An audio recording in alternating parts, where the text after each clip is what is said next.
S T വകുപ്പിലെ seniority തർക്കം വലിയ വാർത്തകളാകുന്നുണ്ട്. പക്ഷേ അതിൽ പി എസ് സിയുടെ റാങ്ക് ലിസ്റ്റിന്റെ കാലാവധി അവസാനിക്കാനിരിക്കുകയാണ്.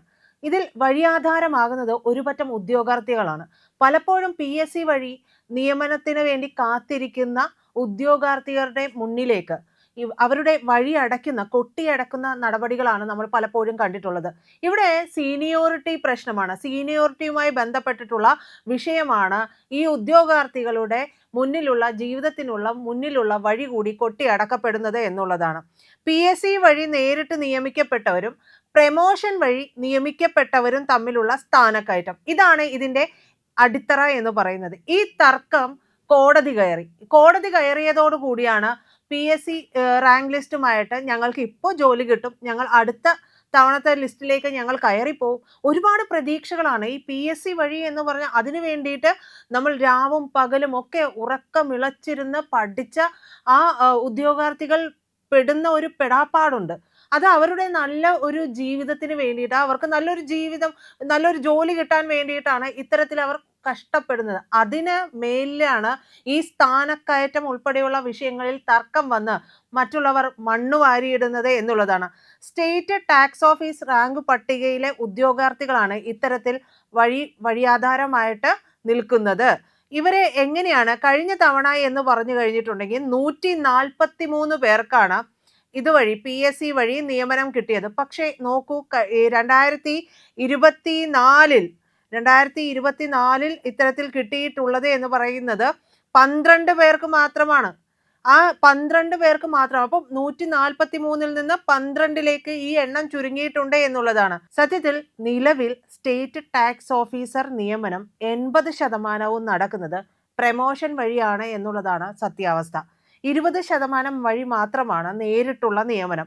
2017 നേരിട്ട് നിയമിതരായിട്ടുള്ള SOTമാർക്ക്, അതായത് സ്റ്റേറ്റ് ടാക്സ് ഓഫീസർമാർക്ക് ഡെപ്യൂട്ടി കമ്മീഷണറായിട്ട് നിയമനം ലഭിച്ചാൽ മാത്രമാണ് 2024 പട്ടികയിലുള്ളവർക്ക് ഒഴിവുകൾ സൃഷ്ടിക്കപ്പെടുകയുള്ളൂ. ഈ ഒഴിവുകൾ സൃഷ്ടിക്കപ്പെടാതിരിക്കുന്നതാണ് ഇപ്പോഴത്തെ പ്രതിസന്ധിക്ക് കാരണം. അതായത് പി എസ് സി വഴി നേരിട്ട് നിയമിക്കപ്പെട്ടവരുണ്ട്, പ്രമോഷൻ വഴി നിയമിക്കപ്പെട്ടവരുണ്ട്. ഇവർ തമ്മിൽ അടിയായി. ഇവർ തമ്മിൽ സ്ഥാനക്കയറ്റത്തെ ചൊല്ലിയുള്ള തർക്കം ഒടുവിൽ അത് കോടതി കയറുന്ന സ്ഥിതിയിലേക്ക് എത്തി. ഇതിൽ ഒരു തീരുമാനമാകുന്നില്ല. ഇതോടുകൂടിയാണ് പി എസ് സി ഉദ്യോഗാർത്ഥികളെല്ലാം വെള്ളത്തിലായത് എന്ന് വേണമെങ്കിൽ നമുക്ക് പറയാം. നാളുകൾ നീണ്ട നിയമ പോരാട്ടത്തിനൊടുവിൽ പി എസ് സി വഴി നിയമിക്കപ്പെട്ടിട്ടുള്ള സീനിയോറിറ്റി പുനഃസ്ഥാപിക്കാനായിട്ട് നിർദ്ദേശിച്ചു. കേരള അഡ്മിനിസ്ട്രേറ്റീവ് ട്രിബ്യൂണൽ ഉത്തരവിറക്കി. പക്ഷെ അത് പാലിക്കപ്പെട്ടിട്ടില്ല. കാരണം ഇവിടെ ഒരു ഉത്തരവുകളും പാലിക്കപ്പെടില്ല എന്നുള്ളതാണ്. അത് പലർക്കും വേണ്ടിയിട്ട് പൂഴ്ത്തിവെക്കുകയും വൈകിപ്പിക്കുകയും ചെയ്യുക എന്നുള്ള നടപടിയാണ് നമ്മൾ ഇത്രയും നാളുകളായിട്ട് കണ്ടുപോരുന്നത്. ചിലർക്ക് വേണ്ടിയിട്ടൊക്കെ ചില കാര്യങ്ങൾക്ക് ഒന്നും മെല്ലെ പോയാലും കുഴപ്പമില്ലെന്നേ. കുറച്ച് പി എസ് സി എടുത്തിട്ടുള്ള കുറച്ച് ഉദ്യോഗാർത്ഥികളുടെ ജീവിതം വെള്ളത്തിൽ. അതിലൊന്നും ആർക്കാണ് ഇത്ര ഛേദം? അതായത് ഹൂ കെയർസ് എന്ന് പറയുന്ന ഒരു മനോഭാവമുണ്ട്.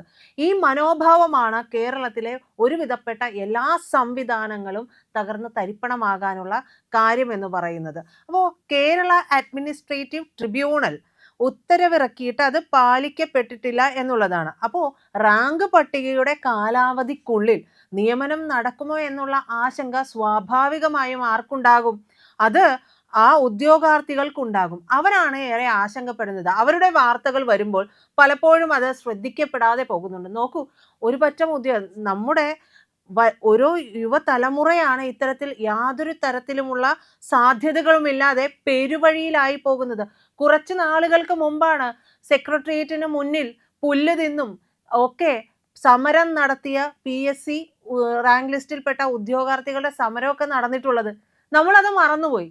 നമ്മൾ മലയാളികൾ സ്വാഭാവികമായിട്ടും ചെയ്യുന്ന ഒരു കാര്യം, അത് അപ്പുറത്തെ വീട്ടില, അല്ലെങ്കിൽ അവന്റെ കാര്യമല്ലേ, എൻ്റെ മേത്ത് തട്ടുന്നില്ലല്ലോ എന്നുള്ളതാണ്. അത് തന്നെയാണ് സർക്കാരിനായാലും ഉദ്യോഗസ്ഥ തലങ്ങളിലുള്ളവർക്കായാലും ഇത്തരം ഉത്തരവുകൾ ഉണ്ടായിട്ടും ഇറക്കിയിട്ടും അത് പാലിക്കപ്പെടാതിരിക്കാനുള്ള ഒരു കാര്യം എന്ന് പറയുന്നത്. അല്ലെങ്കിൽ അതിനു വേണ്ടുന്ന പിന്തുണ പലയിടങ്ങളിൽ നിന്ന് അവർക്ക് സർക്കാരിൽ നിന്നോ ഒക്കെ ആയിട്ട് കിട്ടുന്നുണ്ടാകണം. അല്ലെങ്കിൽ എങ്ങനെയാണ് കേരള അഡ്മിനിസ്ട്രേറ്റീവ് ട്രിബ്യൂണൽ ഇറക്കിയ ഒരു ഉത്തരവ് പാലിക്കപ്പെടാതെ പോകുന്നത് എന്നുള്ളത് നമ്മൾ ചിന്തിക്കണം. അങ്ങനെ എല്ലാത്തിനും പോരാളി ഷാജികളായി പൊരുതുന്നവരും ആലോചിക്കണം. നിങ്ങളുടെയൊക്കെ വീടുകളിലോ ബന്ധത്തിലോ ഒക്കെ ഉള്ളവരുണ്ടാകും ഇത്തരത്തിൽ ആശങ്കയിൽപ്പെട്ട് നിൽക്കുന്നവർ.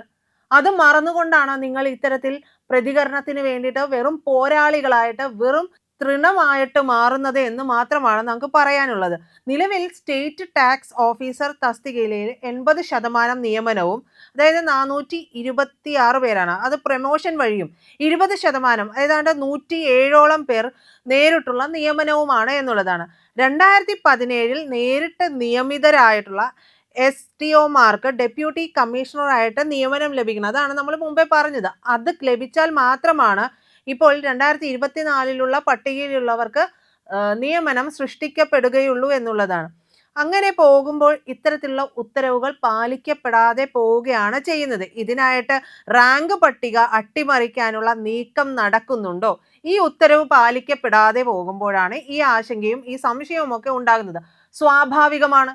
ഒരു നിയമനത്തിനുള്ള ഉത്തരവ് ഇറക്കിയിട്ടും അതിന് ബന്ധപ്പെട്ട ഉദ്യോഗസ്ഥർ അല്ലെങ്കിൽ അതിന് ബന്ധപ്പെട്ട കേരള അഡ്മിനിസ്ട്രേറ്റീവ് ട്രിബ്യൂണൽ ഇറക്കിയിട്ടും എന്തുകൊണ്ട് അത് പാലിക്കപ്പെടുന്നില്ല? അവിടെയാണ് നമ്മൾ ഈ നിയമനങ്ങളെല്ലാം അട്ടിമറിക്കപ്പെടാനുള്ള സാധ്യതകളുണ്ടോ എന്ന് ഉദ്യോഗാർത്ഥികൾ ചിന്തിക്കുന്നത്. ഉദ്യോഗാർത്ഥികൾ മാത്രമല്ല, അരിയാഹാരം കഴിക്കുന്ന ഏതൊരു മനുഷ്യനും അത് സംശയിച്ചു പോകും എന്നുള്ളത് തന്നെയാണ്.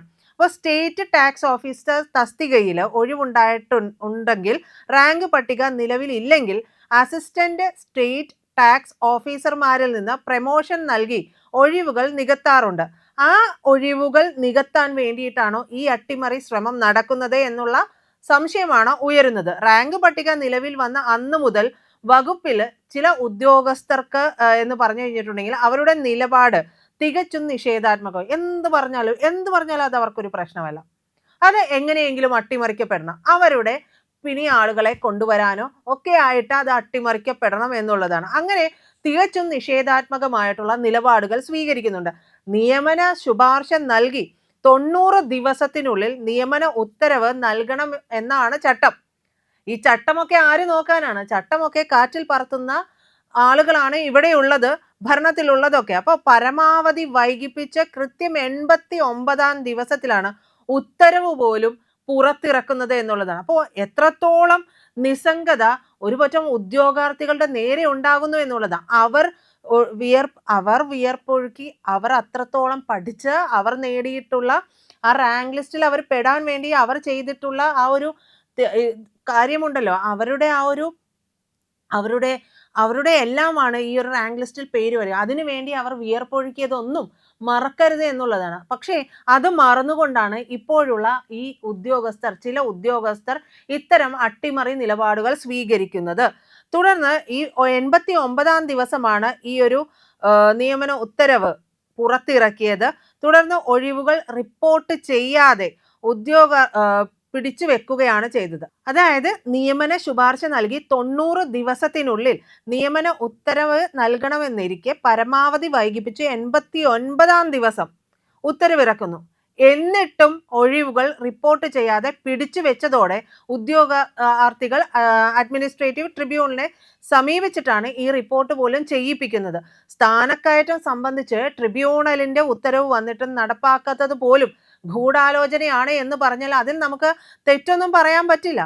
അതായത് ഇതിലിനി എത്രത്തോളം ഒഴിവുകൾ ഉണ്ട് എന്ന് കൂടി നോക്കണം. ചരക്ക് സേവന നികുതി, അതായത് GST വകുപ്പിൽ 20-ലധികം ഡെപ്യൂട്ടി കമ്മീഷണർ തസ്തിക ഒഴിഞ്ഞു കിടക്കുന്നുണ്ട്. ഈ തസ്തികയിലേക്കാണ് ഇവരെല്ലാം കണ്ണുവെച്ചിരിക്കുന്നത്. ആ നിയമനം നടത്താൻ വേണ്ടിയിട്ടുള്ള റിപ്പോർട്ടുകൾ അല്ലെങ്കിൽ ഉത്തരവുകളാണ് ഇവിടെ അട്ടിമറിക്കപ്പെടുന്നത് എന്നുള്ളതാണ്. ഈ സീനിയോറിറ്റി തർക്കം കൊണ്ടാണ് ഇത്തരത്തിലുള്ള കാര്യങ്ങൾ ഉണ്ടാകുന്നത്. ഇത് ആർക്ക് വേണ്ടി അട്ടിമറിക്കപ്പെടുന്നു? അത് വലിയൊരു ചോദ്യമാണ്. അതായത് കേരള അഡ്മിനിസ്ട്രേറ്റീവ് ട്രിബ്യൂണൽ പോലും ഇറക്കുന്ന ഉത്തരവുകൾ അട്ടിമറിക്കാൻ ഈ ഉദ്യോഗസ്ഥർക്ക് ആരാണ് ഒത്താശ നിൽക്കുന്നത്? ആരാണ് അവർക്ക് ധൈര്യം പകരുന്നത്? ഇതെല്ലാം വെളിച്ചത്ത് വരേണ്ട കാര്യമാണ്. ഇതെല്ലാം മൂടി വയ്ക്കുകയാണ് സത്യത്തിൽ സർക്കാർ ചെയ്തുകൊണ്ടിരിക്കുന്നത്.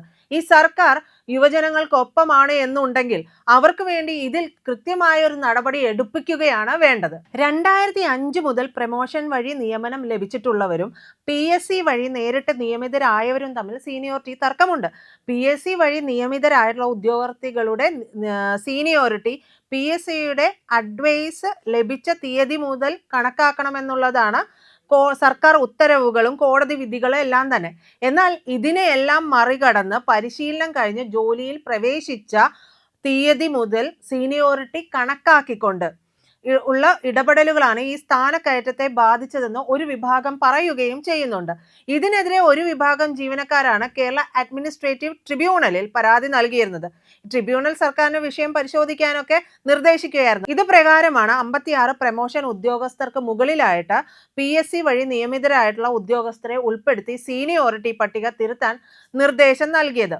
ഇനി GST വകുപ്പിൽ STO തസ്തികയിലേക്ക് 80% വരെ പേരെയും പ്രമോഷൻ വഴിയും 20% വരെ PSC വഴിയുമാണ് നിയമിക്കുന്നത് എന്ന് പറഞ്ഞിരുന്നല്ലോ. അപ്പോൾ അങ്ങനെ ഉള്ള കാര്യം എടുത്ത് നോക്കിക്കഴിഞ്ഞിട്ടുണ്ടെങ്കിൽ 2013 മുതൽ 2017 വരെ കാലയളവിൽ ഇത്തരത്തിലുള്ള ഒഴിവുകൾ നികത്തിയിട്ടുണ്ടായിരുന്നു. 2017 നേരിട്ട് നിയമനം ലഭിച്ചവരും ജോലിയിലെത്തിയിട്ടുണ്ട്. ഇവരുടെ സ്ഥാനക്കയറ്റത്തിനുള്ള സീനിയോറിറ്റി പട്ടിക തയ്യാറാക്കിയതുമായി ബന്ധപ്പെട്ടാണ് കേസ് ആദ്യം കേരള അഡ്മിനിസ്ട്രേറ്റീവ് ട്രിബ്യൂണലിലും കോടതിയിലും ഒക്കെ എത്തുന്നത്, ഹൈക്കോടതിയിലും ഒക്കെ എത്തുന്നത്. സീനിയോറിറ്റി ലിസ്റ്റ് പ്രസിദ്ധീകരിച്ചത് നേരിട്ട് നിയമിക്കപ്പെട്ടവരുടെ അഡ്വൈസ് തീയതി വെച്ചിട്ടും പ്രൊമോട്ടീവ് ഓഫീസർമാരുടേത് അവരുടെ പ്രമോഷൻ തീയതി വെച്ചിട്ടുമായിരുന്നു. ഇത് ചട്ടവിരുദ്ധമാണ് എന്ന് ആരോപിച്ചുകൊണ്ട് നേരിട്ട് നിയമനം ലഭിച്ചവർ കേരള അഡ്മിനിസ്ട്രേറ്റീവ് ട്രിബ്യൂണലിനെ സമീപിച്ചു. ഇത് ഒടുവിൽ കേരള സബോർഡിനേറ്റേഴ്സ് സർവീസ് റൂൾ പ്രകാരം പ്രൊമോട്ടീവ് ഓഫീസർമാരുടെ കേരള സബോർഡിനേറ്റ് സർവീസ് റൂൾ പ്രകാരം പ്രൊമോട്ടീവ് ഓഫീസർമാരുടെ സീനിയോറിറ്റി നിശ്ചയിക്കേണ്ടത് അവരുടെ ഒഴിവ് വരുന്ന മുറയ്ക്കാണ് എന്നുള്ളത് നേരിട്ട് നിയമനം ലഭിച്ചവർ ചൂണ്ടിക്കാട്ടുകയും ഒക്കെ ചെയ്യുന്നുണ്ട്. അങ്ങനെയാണ് ഏറെക്കാലത്തെ പോരാട്ടത്തിനൊടുവിൽ 92 പ്രൊമോട്ടീവ് ഓഫീസർമാരെ ഡയറക്റ്റ് ഓഫീസർമാരുടെ പിന്നിലേക്ക് മാറ്റണമെന്ന് വിധി വന്നത്. എന്നാൽ പ്രൊമോട്ടീവ് ഓഫീസർമാർ ഹൈക്കോടതിയിൽ അപ്പീൽ പോയതോടെ ഈ കേസ് പിന്നെയും നീളുകയാണ്. സത്യത്തിൽ ഇത്തരത്തിൽ ഈ ഒരു സംഭവം ഇത്തരത്തിൽ നീണ്ടു പോകുമ്പോൾ എപ്പോഴും ആശങ്കയിലാകുന്നത് ഈ ഉദ്യോഗാർത്ഥികളാണ്. സർക്കാർ ഇതിൽ കൃത്യമായിട്ട് ഇടപെടുക എന്നുള്ളതല്ലാതെ മറ്റൊരു വഴിയും ഇതിന് പിന്നിൽ ഉണ്ട് എന്ന് തോന്നുന്നില്ല. എന്തായാലും ഏറെ നാളത്തെ കഠിനാധ്വാനത്തിനൊടുവിൽ റാങ്ക് ലിസ്റ്റിൽ കയറിയ ഉദ്യോഗാർത്ഥികളാണ് സത്യത്തിൽ ഇത് കാരണം പെരുവഴിയിലാകുന്നത്.